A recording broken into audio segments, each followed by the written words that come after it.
They thought it was just a barn, but beneath its rotting beams and rusted locks was a vault of secrets too dangerous to be left in daylight. Secrets one woman buried with the confidence of a queen and the cruelty of a tyrant. You weren't supposed to hear this story. You weren't supposed to know how deep her deception went, or how many systems had been built to protect her. But now you will. This isn't just about an entitled HOA president or a petty neighborhood dispute.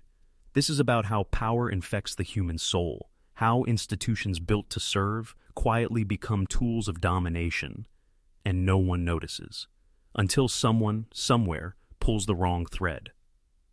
Patricia Hawthorne wasn't just your average suburban tyrant. She was a master of psychological warfare. A woman who understood one thing better than anyone else on that block. Control isn't taken, it's given. At first, she was charming, helpful. She walked little old ladies to their door and reminded the new neighbors about trash days. But behind that Botox-tight smile was a predator, hunting for weakness. Every clipboard note, every HOA rule, every whisper at a board meeting. It was all a mechanism, to isolate, to silence, to own. She used standards as shackles, regulations as threats, community guidelines as tools of coercion. And the barn, Grandpa Joe's barn, became the one thing she couldn't control. So she attacked it. With the county behind her, lies in hand, and neighbors too afraid to speak out, she called in the state. Because when fear isn't enough, force is next. But force, when used by the wicked, often cracks the ground beneath their own feet. What they found behind that barn wall wasn't just crime, it was the blueprint of modern corruption. And you're about to see it for what it really is. Because this isn't just Patricia's story, it's your story too. How many Karens are running your town? Your company? Your country? The difference between authority and tyranny is paperwork. And behind closed doors, even the cleanest-looking HOA can be a front for something ancient, something far older than suburbia.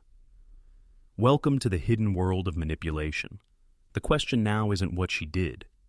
It's who taught her. They taught her well.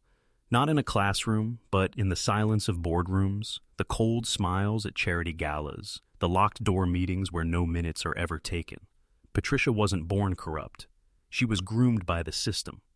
You see, power like hers doesn't rise from talent, it grows in shadows. Fed by weak men who look the other way, by compliant neighbors who just want peace, and by bureaucracies built not to protect you, but to protect themselves. The HOA wasn't her tool, it was her mask. It gave her legitimacy, the holy grail of manipulation. Once she had that title, that little plaque on her door, she didn't need truth anymore. She had process, she had rules, she had authority. And no one questions the queen when she wears a crown made of policy. But behind that smile, behind those perfectly color-coded fines and formal memos, Patricia was running a silent operation of financial warfare. Target the weak, overwhelm the defiant, isolate the vocal. Every HOA infraction wasn't just about lawn height or mailbox paint. It was a test, a psychological scan to see who would obey, who would resist, and who needed to be eliminated socially, financially, or even legally. That barn? It wasn't a code violation, it was a symbol of independence. And independence is the one thing systems like hers cannot allow. Because men who stand alone, who don't rely on the system, are dangerous. And so, she called the cops, not to protect her neighbors, but to crush a symbol. But here's where it backfired. Here's where her meticulous house of lies cracked like old paint. The hidden compartment in that barn didn't just contain evidence. It held a record of her initiation, forged votes, illegal assessments, private accounts tied to HOA funds, and her own leather-bound journal, every page written in her elegant, narcissistic hand. She was proud of it, because in her mind she served it all. She wasn't stealing, she was reigning. And that's the poison of unchecked power. It convinces its host that their destruction of others is noble. But here's where you come in. If you're still watching, I want you to comment the phrase, "Shadow governs shadow," twice below. Once for the men who've already fallen, and once for the man you refuse to become. The algorithm may think you're just leaving a phrase, but we'll know. You're not just watching this, you're waking up. You feel it, don't you? That tightening in your gut, that flicker in your spine. It's not just the story, it's recognition. Because deep down, some part of you knows this isn't about one woman. It's about how the world actually works. Look around you. Most people live in carefully constructed illusions, neighborhoods wrapped in fake smiles, governed by codes no one voted for, enforced by people no one truly trusts. But behind every clipboard is a contract, and behind every contract is control.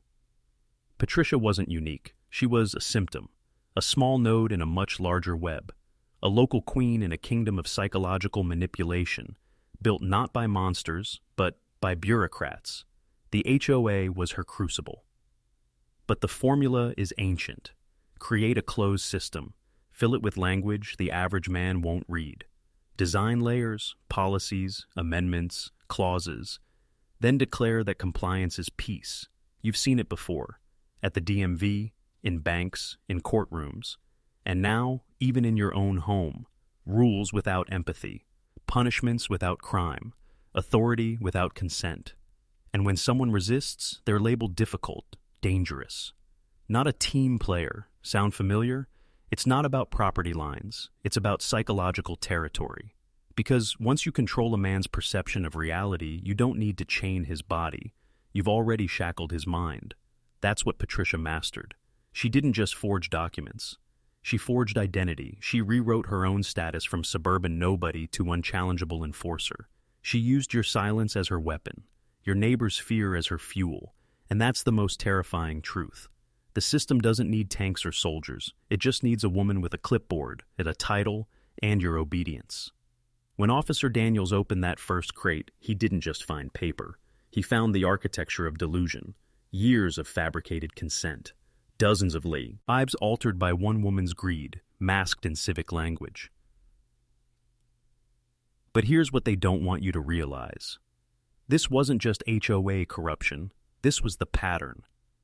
Hidden compartments, secret ledgers, public trust, exploited in silence.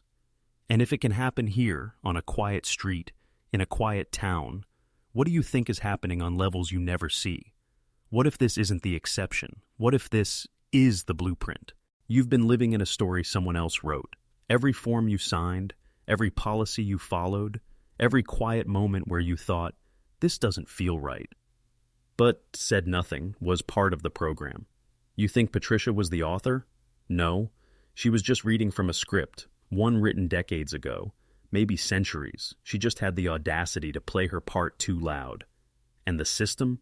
It punishes the loud, not the corrupt. But now, you've seen the script, and you can't unsee it.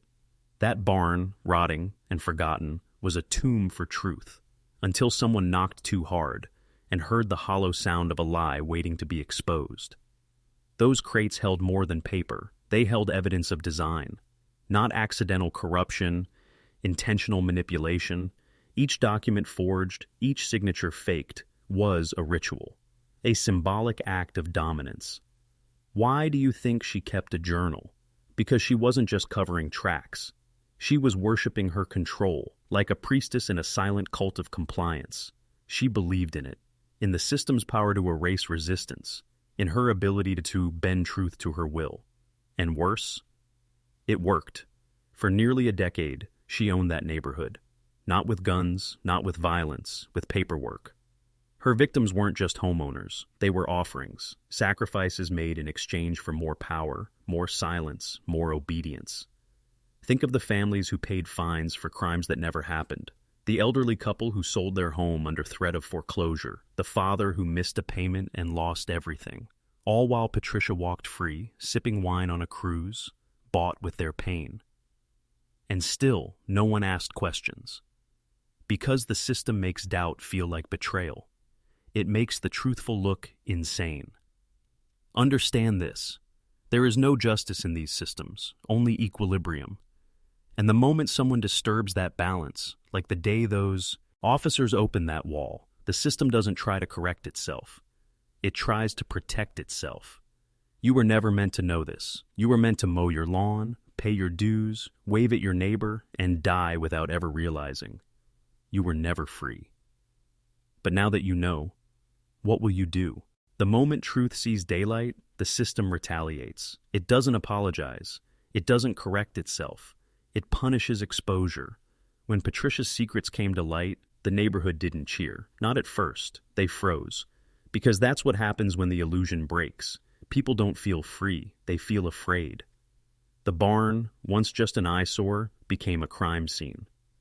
Neighbors avoided eye contact.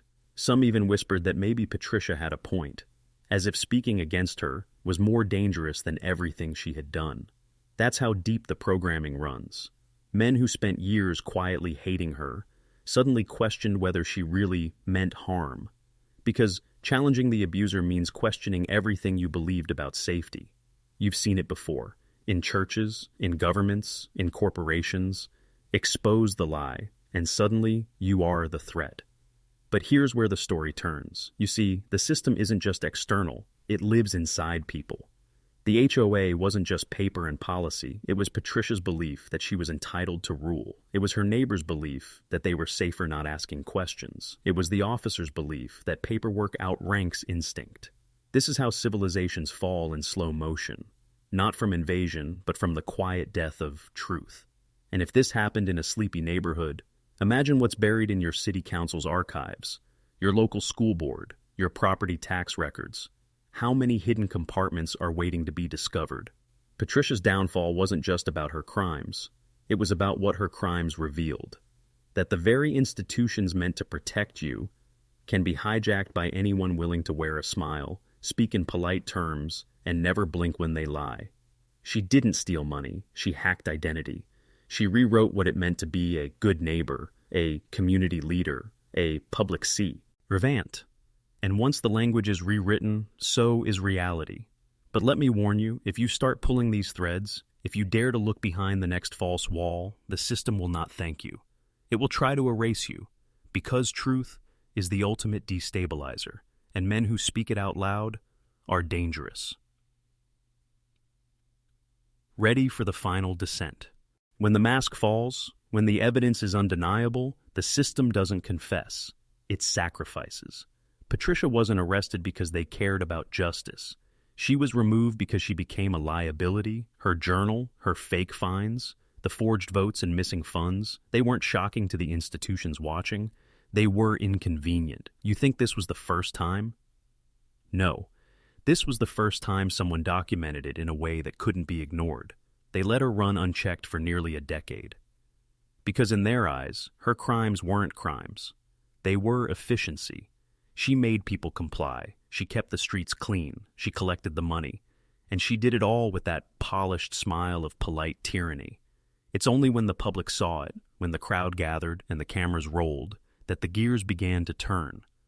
But even then, it wasn't about justice. It was about containment, damage control, narrative protection. Make an example out of one woman, so the rest of the machinery keeps running, uninterrupted. They'll seize her car, take her jewelry, strip her of her position. But they won't change the laws that let her do it. They won't investigate the bank that looked the other way. They won't audit the county officials who signed her checks. And they definitely won't ask how many more Patricias are still out there. Because the truth is this: they need her.